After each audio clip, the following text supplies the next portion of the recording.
Streaming. Everyone is doing it, from the very young to the very bald. Twitch, TikTok, YouTube, green Twitch. Make friends, earn money, have regrets. People want to make their voices heard and their fumbles public. But with so many people streaming, how does one stand out of the crowd? You need a gimmick. In spring of 2023, I streamed Dead by Daylight every night at midnight Eastern for 69 days in a row. I intentionally ended it at the funny number, but I could have kept going. I did a special 8-hour stream to celebrate it, thanked all my lovely viewers, and moved on to my next idea. But for the rest of the year, when I would drop in to say hi to my streamer friends, they would introduce me to their audience as the guy who streams 69 days in a row. Clearly, this had left a mark on people and might be worth revisiting. Then, on January 1st, as the clock got closer to midnight, I thought, wouldn't it be funny if I did another midnight streak? And so I hit go live and thus began my indie game streak. Unlike the first streak I did, where my only obligation was to be live in some aspect every night at midnight, and my goal was to do it until I got bored, I had better parameters this time around. First, I had to stream a different indie game every night at midnight. This would help me churn through my backlog and keep things from getting stale. I also set a concrete goal for the streak: reach 100 YouTube subscribers. A reasonable goal, as it didn't cost anything to help me get there. And then, on February 1st, 1 month after starting my streak, it ended. 101 YouTube subscribers. But just like the streak itself, I want the focus to be on the games, not me. You didn't click on this video to learn 32 different things about me, right? Without further ado, here are my impressions of 32 games, in order, based on the time I spent with them. I had low expectations for an indie game from 2004, but this was really something. It blew most of the other games out of the water. Okay, I'm joking, but it is technically an indie game. I wanted to start out with something familiar, and clearing out all of Ravenholm with just the grav gun was just that. I still can't nail the sand traps achievement though. Look, if you know Half-Life, you probably love it, and if you don't know it, Valve gives it away every other month. Now, if they'd only give us Cobblestone back.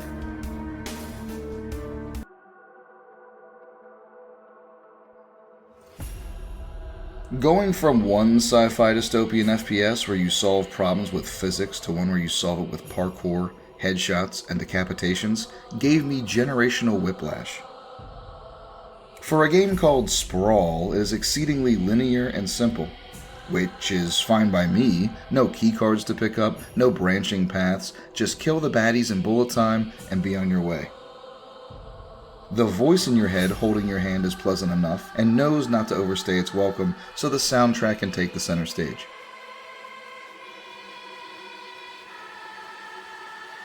If you're like me and judge shooters based on the quality of their shotgun, put this firmly in the Instagib Deluxe camp.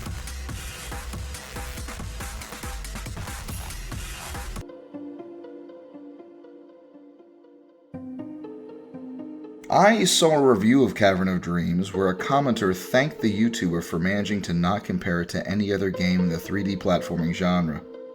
Not to be outdone by my contemporaries, I'll play by that handicap. I'm more of a 2D platformer guy, having spent much of the year playing Super Mario Maker 2, so playing a 3D platformer felt like trying to apply chess strategies to basketball.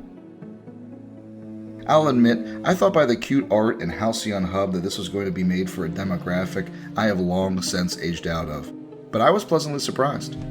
Sure, there's a lot of charm and wholesomeness, but the environments and difficulty feel varied, littered with little, I see moments that keep you moving forward.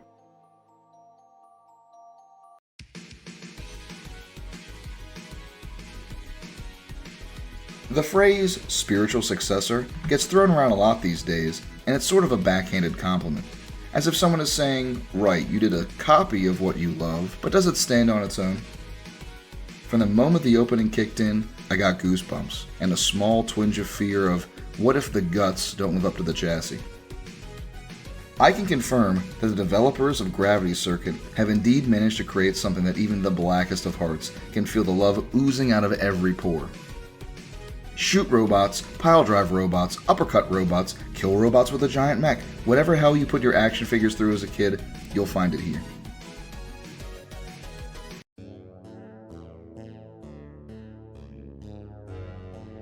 Franzen, more like Friesen, because it's free. Right now. On Steam. Yeah, I'm serious, it's free. Run along now. I'll be right here. I'm sure you have Steam open on your other monitor, waiting to wishlist the games I'm mentioning in this video. Why bother? Well, Franzen is an RPG that opens up with you, a lizard man, in bed with your squid girlfriend, and the game only becomes more complicated from there as you try and liberate the Narian people who are trapped in a police state worse than modern Britain. Alien politics and politics aside, within the first hour, Scumhead manages to humanize his characters and make them more interesting than most in games these days.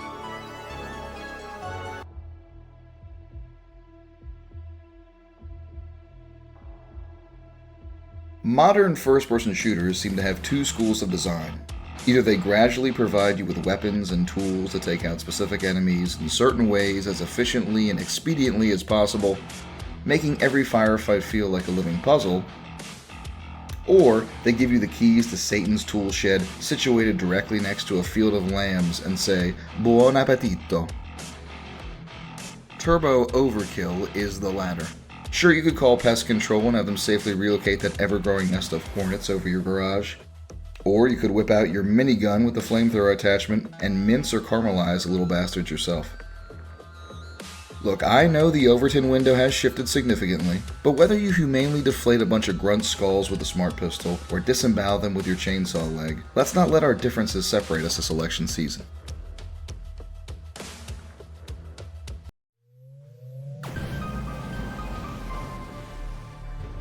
Power of 10 is not a role-playing game in the traditional sense, it's a twin-stick shooter with random upgrades. But it did perhaps come the closest of all the games in the streak to making me feel like I was in a role, in this case as a galaxy's protector. Fly from planet to planet, defending them from enemy ships long enough for the shields to activate and the populace will reward you with a secret Santa upgrade.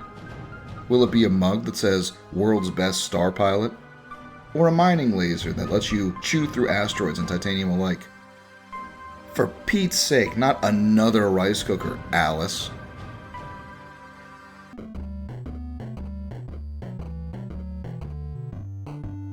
Every night in bars across the world, a group of buddies will leave pleasantly inebriated and lead off discussions with, wouldn't it be cool if, while heading back to their apartment. Then, when they get home, not only will they not put their ideas into gear, but they'll just watch meme compilations on YouTube until they pass out.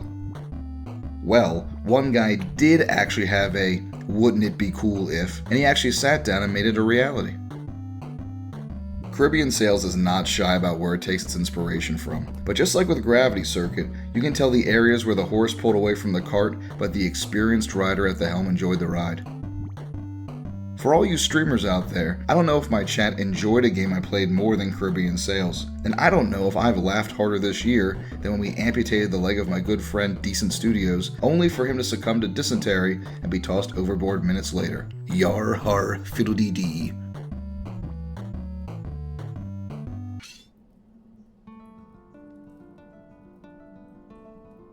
What if there were a dark fantasy RPG released in 2023 to let you pick a class with unique abilities that lets you travel down deep into dungeons filled with monsters and traps to obtain better armor and weapons that come with bigger and better stats and abilities? And what if that game cost half of the price some other slightly similar game charges just to change the color of portals in that other game? Look, a lot of you are going to be put off by Mortal Sin just by the visuals alone. Just like my friends I won't read JoJo's due to the art. However, if that's not a deal breaker, just like with JoJo's, you're going to get an experience you can't get almost anywhere else. That's easy to get lost in for hours, and will have you grabbing people by the shoulders, begging them to try it. I'm still not reading Grappler Baki though. Sorry, manga tubers.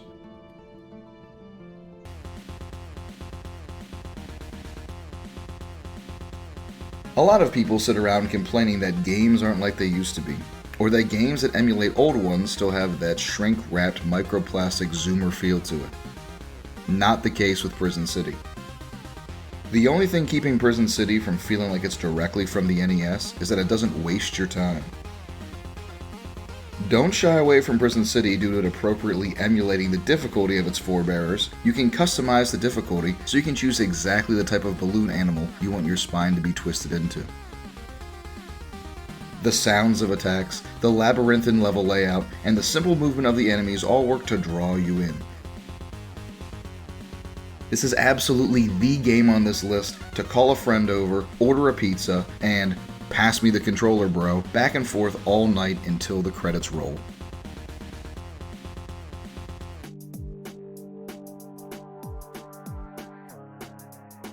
Up until this point in the streak, the other games I've played had felt like they were serious games made by serious adults, despite moments of levity. This was the first game I played where the humor seemed to take front and center stage, often lingering on into the gameplay itself. The controls and level design are as tight and well structured as you'd expect from this type of game.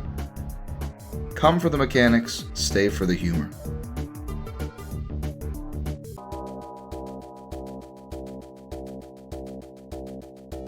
No matter how good you are at something, there's always somebody else that has your number. If Prison City is a game, then Quester is an actual prison. No matter what I did, I'd still get my ass handed to me by normal enemies. I absolutely adore this style of game, from the character portraits to the mechanics to the soundtrack. If you're the kind of person that will max out the stats of the characters and the in-game timer of old-school dungeon crawlers, and your first thought when you can't locate your save is, meh, I'll just do it again, this is the game for you.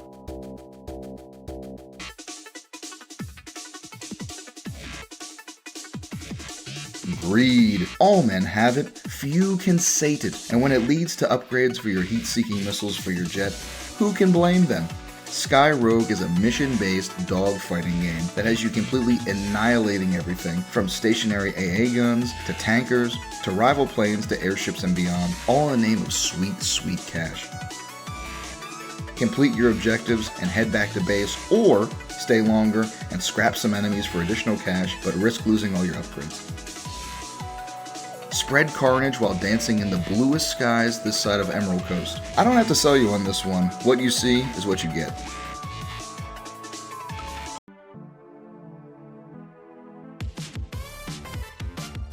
When I loaded up Fight Night and saw Punch to start, I thought I knew what I was getting into. A first-person dungeon crawler where combat involved real-time fighting. Scrape away the cheeky machismo exterior and you'll find a game that seems like a romp designed to have you saying, "Oh, how clever," repeatedly until the cruel wake up that this is a dungeon crawler and it is not afraid to hand you your ass, freshly fisted and all. Fight Night is a game that requires you earn its respect, but shake the dust off, hold back the tears, and he'll take you out to dinner and pick up the tab.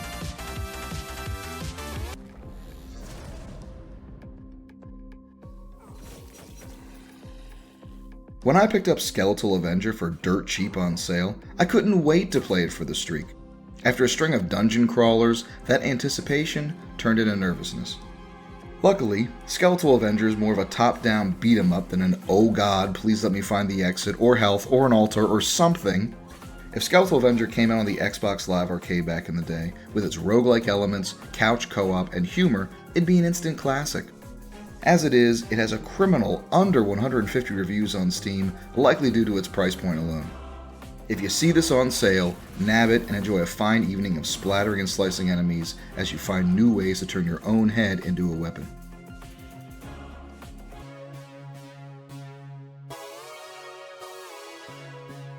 Find the target, reach the target, kill the target, repeat.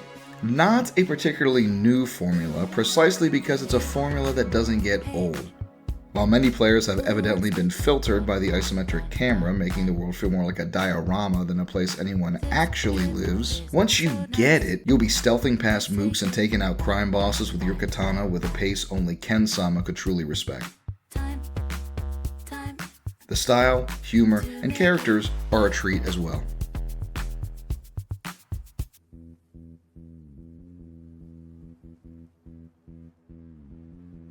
Olympus has fallen and White House down. Bug's Life and Ants.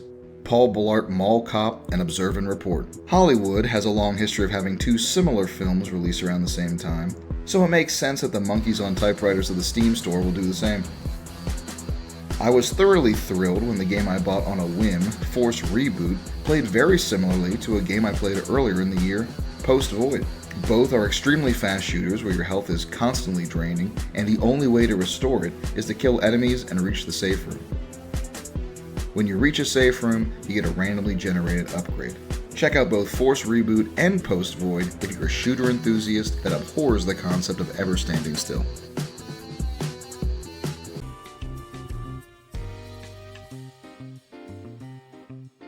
Going into definitely sneaky but not sneaky, I had an idea of what to expect tone-wise by the title alone. What I did not expect is how accurate the title is in describing the game. It's a stealth game where you don't crouch. Clear a room of enemies as fast as you can, faster the time, the more money you earn for upgrades and new gadgets. 4-player co-op, level creator, survival mode, and different difficulties keep you coming back for more.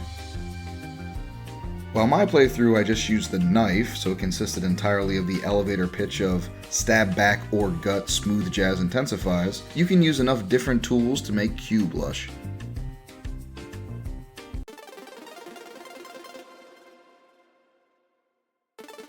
Circa Infinity looks simple on the surface, but quickly shows its hand that thinking quickly and moving quickly is often not an easy task. A puzzle platformer in every sense of the words, you have to jump your way through layers of rings until you reach the boss. The frustration of failure is mitigated by a very brief death animation with no loading, meaning aside from the scrunch of your character being quickly atomized and reassembled back on the previous ring, there's no downtime. It encourages you to play risky and not overly cautious. It frequently adds new obstacles and enemies and arranges them in ways that constantly keep you thinking, it can't be this easy, and it rarely ever is. Rewatching my VOD for this game, you'd think I'd hate it, but for days afterwards I was thinking of diving in again.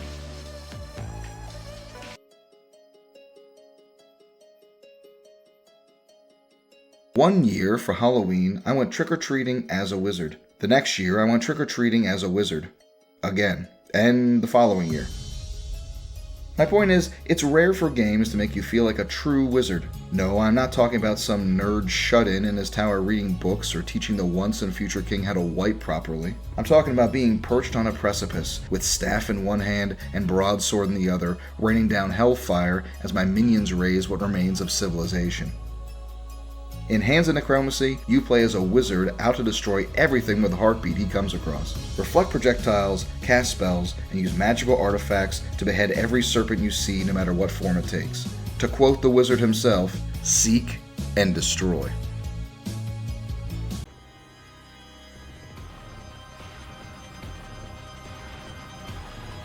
Ask me to describe Vomitoreum 10 times and I'd give you 10 different answers. It's like trying to describe a color without using anything that is that color. From the mind that gave us Franzen comes Vomitoreum, a first-person shooter with an emphasis on atmosphere and exploration. More than any other game on this list, I was pulled into the world that Scumhead has built. As a veteran of more games than I can count, it's not hard to break down the games I play into their various gamey components. But maybe for the first time since the original Dark Souls, that I feel that rush and exhilaration of Here Be Dragons.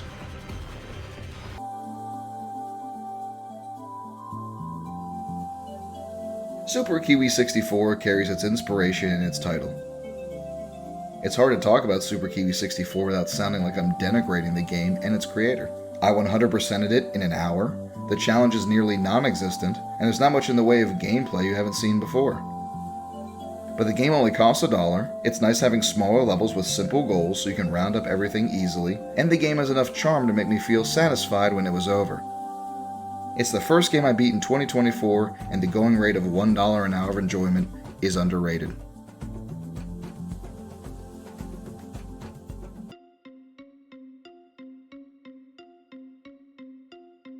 If Power of 10 was made by the quiet boy who looked up at the stars at night, Carnal was made by the kid who watched X-Files and wondered if flamethrowers can blast apart alien flesh just as easily as it does our own.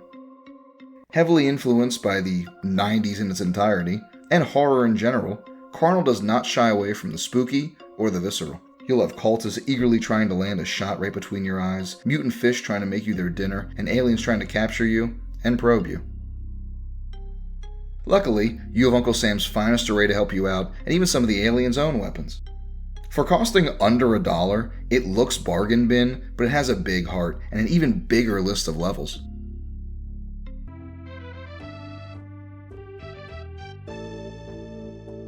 One of the few games during the streak that actually released during the streak. As the title would suggest, your love for this game directly correlates to how much you love math. There is very little cheesing the combat to be found here, and the game is pretty much all combat in the form of solving equations. If you like the game, you're gonna love it. If math is a 4-letter word for you, the adorable art, sickeningly sweet puns, and cheerful soundtrack are not going to salvage it for you, despite trying their hardest.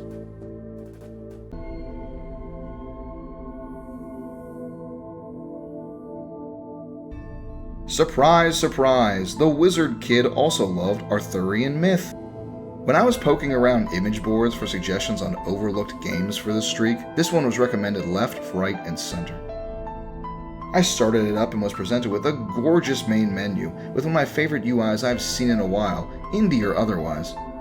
As for the gameplay itself, it's as brutal as you would expect. The game starts with some local ruffians breaking into your home, and, since Castle Doctrine was a bit more literal back in those days, you take it upon yourself to leave a trail of bloodshed all across England.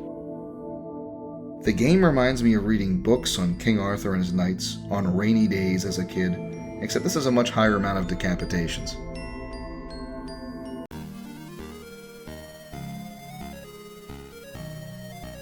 Right. You're looking at the screen. Right. You can see which game this looks like. Right. Prodigal takes heavy inspiration from the game that it pays homage to, and that's not a bad thing considering how beloved the original one is. This one is a bit more narratively driven, as there's a lot of talking to NPCs, which can be a tad frustrating as you move rather slow. I would advise reading the Steam reviews for all the games on this list if you're interested in them, but especially this one as they seem to be pretty mixed.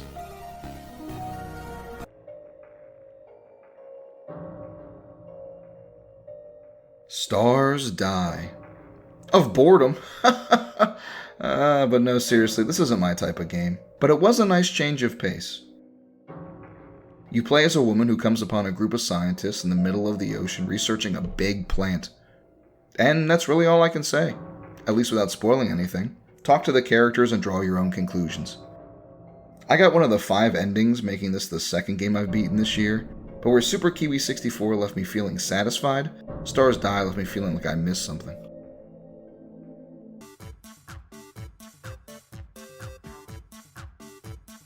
Okay, just like with Half-Life 2, I'm kind of stretching the definition of a Steam indie game, as this was available on the PSP long before most Fortnite players were born.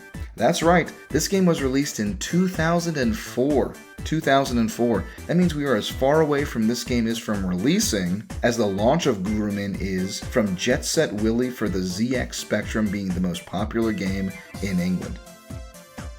It has a wonderful intro that feels more like a pitch for an animated series than an opening for an action RPG where you play as a young girl with a giant drill weapon. If you're the kind of person who frequents anime conventions, but you've started to become unable to recognize the majority of the characters, this might be the game for you. Look, I get it. Zatch Bell is leagues better than JJK, but it's not coming back.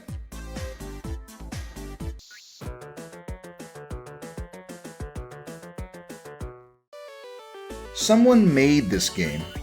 No, really, someone made this game. He created it. He somehow went into the minds of everyone that played the popular Barstool arcade games back in the 80s, plucked the best stuff out of their head, kept the rose tint, mixed them all together, and created his own game with its own charm, ideas, and explosiveness. Murtop isn't my favorite game on this list, but when people call something like Tetris or Donkey Kong a perfect game, this is what they're talking about. Something made with the finest ingredients that still becomes greater than the sum of its parts. Whether this looks like the game for you or not, I urge you to try it, and if you can manage to not be addicted after an hour, give it to a friend or parent, and they'll show you triple your high score in no time.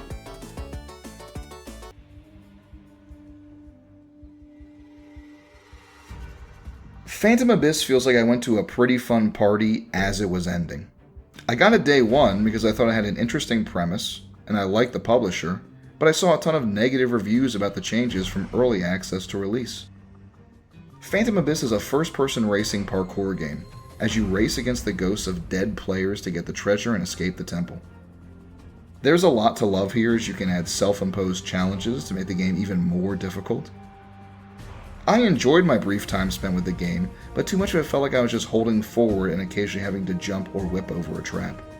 I think there's a really good game buried in here, but I didn't manage to reach it.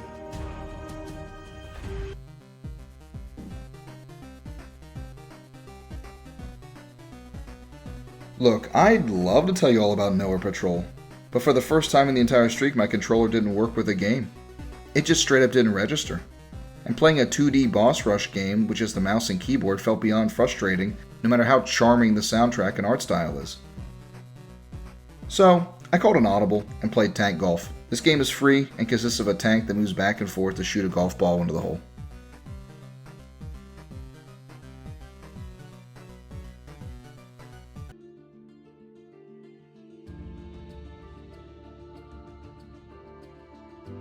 Caves of Lore was a game I found out about months prior to the streak, and I knew from the beginning that would be the last one I play. A turn-based RPG in the vein of Baldur's Gate that was made by one guy over the course of 6 years while he juggled a family and a full-time job. So how does it hold up? Splendid. Dreamlike pixel art, music that ranges from soothing to bombastic, tons of spells and abilities and traits. I only played up to the hub, but out of all the games I played for the streak, it was the one that left the strongest impression on me, and I can't wait to fully dive into it and then message the creator afterwards that I beat it.